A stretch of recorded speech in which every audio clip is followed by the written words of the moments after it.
কি পেয়েছি জানেন? মাত্র ৩টে প্রশ্ন। হ্যাঁ, মাত্র ৩টে প্রশ্নই টেস্ট পেপারগুলোতে বারবার ঘুরে ফিরে এসেছে। মানে এই ৩টে প্রশ্ন যদি ভালো করে তৈরি করে নেওয়া যায়, তাহলে ৪ নম্বরের একটা প্রশ্ন কমন পাওয়ার চান্স কিন্তু অনেকটাই বেড়ে যাবে। ডেটাটা একবার দেখুন, বেশ ইন্টারেস্টিং।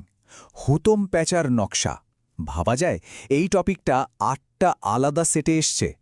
আসলে ১৯ শতকের কলকাতার সমাজকে নিয়ে লেখা এই ব্যঙ্গধর্মী বইটা পরীক্ষকদের কাছেও খুব পছন্দের। এরপরেই আছে বামাবোধিনী আর বঙ্গদর্শন পত্রিকা, যেটা এসছে ৬টা সেটে। আর সুবিধার জন্য তো পেজ নম্বরগুলো দেওয়াই আছে।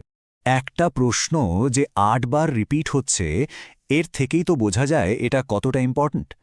মানে ফার্স্ট চ্যাপ্টার থেকে যদি একটা টপিক বেছে নিতে হয়, তাহলে সেটা অবশ্যই হুতম প্যাঁচার নকশা। ১৯ শতকের বাংলার সমাজ জীবন নিয়ে প্রশ্ন আসবেই, আর এই বইটা তার সেরা উদাহরণ। তো প্রথম অধ্যায়ের সমাজচিত্র থেকে এবার আমরা চলে আসি দ্বিতীয় অধ্যায়ে,